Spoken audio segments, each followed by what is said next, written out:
So I'm going to go very quickly through a list of the potential claims that a franchisee might assert against a franchisor. These are very common types of claims.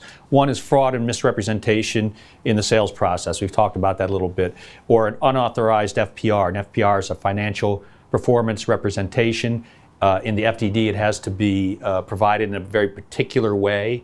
And if you make financial performance representations outside of the context of the FDD, that may be the basis for a fraud claim. And financial performance representation is essentially trying to answer the question, how much money am I going to make? So, can I add something on that? Yeah, sure. I know that we're short of time. If you're representing a franchisee in a dispute with a franchisor, or where a franchisee comes to you and says, listen, I have a problem in this business, I'm not making the money, I thought the franchisor is not helping me. Where you're going to find when you look at the franchise agreement is that the franchisor doesn't have a lot of obligation. But when you ask the franchisee client whether or not information was given to you about the sale or about how much money they can make, go into real detail with these people. The fact is that franchisors typically, when they violate the law, make representations about how much you can make in a wide variety of ways. And it could be as simple as telling you that you'll be able to open another unit in 6 months, or you'll break even in 3 months, or whatever it is. Those are improper financial performance representations, and the client may not even know that they were told improper information. So you have to examine all the information that was given to your client prior to the sale, what caused them to enter into it, what they relied on in entering into it. One more example, and I'll pass the baton back to Jim, is that when a franchisor helps you create a business plan to submit to your bank for the purpose of acquiring the franchise and getting a loan for the financing of it, that franchisor may be violating the law by changing the numbers or adding numbers or putting the numbers in the first place and giving you information about how much money you can earn in a way that's a violation of the law. So be very careful about getting as much information as you can from your client to determine whether or not an earnings representation or financial performance representation was made. And Michael's absolutely right. And in fact, in most sales situations, there's a salesman of some salesman is acting on behalf of the franchisor. The salesman is typically paid by commission and therefore is highly motivated to make this sale, and they'll often cut corners and maybe violate the law in order to get somebody to a position where they're going to sign on the dotted line. So you need to explore those conversations very carefully. Other typical franchisee claims.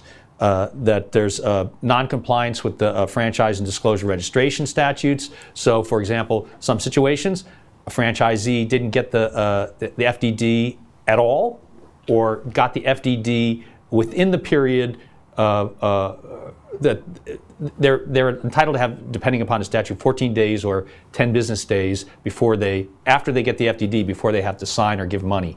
And sometimes they get it within that period. Or it could be that something in there is false. So, or that the franchisor wasn't properly registered in the state where they had to be registered. So those are also frequent types of franchisee claims. Violation of state franchise relationship laws. They terminated me without giving me proper notice. They terminated me without giving me good cause. Those are very frequent claims. Breach of contract by the franchisor because they didn't provide the support that was provided for in the franchise agreement. They didn't support me enough, or we talked about encroachment or territorial issues. They put somebody in my territory when they weren't allowed to.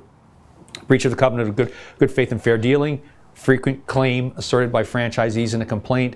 Even if they, for an example of that would be, even if they technically were permitted to put someone next door to me, when they did that, it violated the covenant of good faith and fair dealing because it essentially it undermined the value of my contract with them. Wrongful termination. They terminated me without the proper cause or without the proper notice. Unfair and Deceptive Trade Practices Acts, we see those claims as well. They sold under some statutes, Unfair Trade Practices Acts, the sale of the franchise itself might potentially make the franchisee a consumer. And treble damages. And there's sometimes treble damages under those statutes, so you can see those as well. Unreasonably withholding consent to transfer. I need to sell. I've got someone who's qualified to sell it to, but you won't allow me to do it. Mismanagement of the marketing fund. The franchisee has paid money into the marketing fund, and it's being used by the franchisor for other purposes. And finally, franchisees, like franchisors, can sue for damages or injunctive relief or both. And sometimes can sue for treble damages depending upon the nature of the claim, and seek attorney's fees if it's a statutory violation.